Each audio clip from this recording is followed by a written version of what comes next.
Plan এ। ইলেকশনে আমাদের যত বুথ এজেন্ট আছে আর ভোট ম্যানেজার আছে তাদের অ্যারেস্ট করবার ধান্দাবাজির কথা ওরা ওপেনলি মাইকে গদ্দার বলেছে। তারপরে ডুবুর জলার 9 জনকে অ্যারেস্ট করা হয়েছে। আজকে ভোরবেলায় মধ্যরাতে হঠাৎ পুলিশ নিয়ে ঢুকে, আমাদের পুলিশ নয় বিজেপির পুলিশ নিয়ে ঢুকে এনআইএর নাম করে মহিলারা জিজ্ঞেস করেছে এত রাতে মধ্যরাতে কেন তোমরা লোকাল পুলিশকে জানিয়েছো? বলছে না, চলে গেছে আমাদের বুথ প্রেসিডেন্টকে অ্যারেস্ট করেছে। কেন? গদ্দার নাকি জিতবে, জিততেই যদি তুমি পারো তাহলে তুমি আমার বুথ প্রেসিডেন্টকে অ্যারেস্ট করলে কেন? জবাব চাই গদ্দার, লজ্জা, ছি ছি, ধিক্কার। নিজের এলাকায় নিজে জিততে পারবে না বলে তৃণমূলকে অ্যারেস্ট করা। বাংলাকে দুর্নীতিবাজ বলবার আগে উত্তরপ্রদেশে দেখুন, এজি রিপোর্ট প্রকাশ করুন, সেন্ট্রালের রিপোর্ট প্রকাশ করুন, 85 লাখটা দুর্নীতি হয়েছে। গুজরাটের রিপোর্ট প্রকাশ করুন, ইউপি রিপোর্ট প্রকাশ করুন, মহারাষ্ট্রের রিপোর্ট প্রকাশ করুন। শুধু বাংলার নামে বদনাম। আমি বাংলায় আছি বলে বিজেপির খুব রাগ। যেন তেন প্রকারণে তৃণমূলকে হারানো ওদের উদ্দেশ্য। ওদের লজ্জা, ঘৃণা, ভয় 3 থাকতে নয়।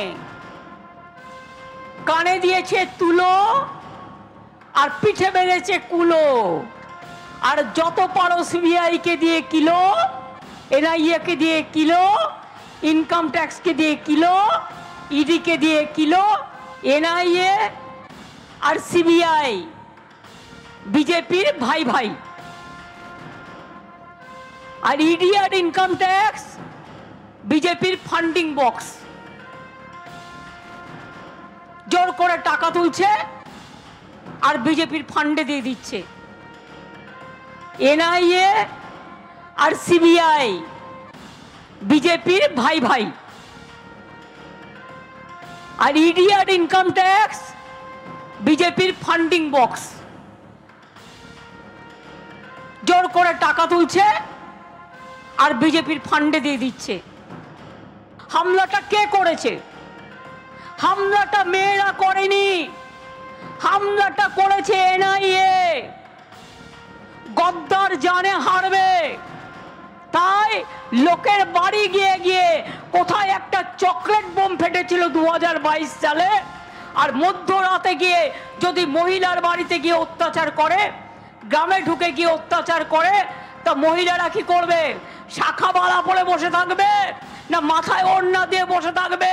তারা তাদের রক্ষা করবে না, তাদের ইজ্জত, তাদের সম্মান? এটা তো তারা চাইছে, তার মানে তদন্ত না হোক, এর ফল ভুগতে হবে।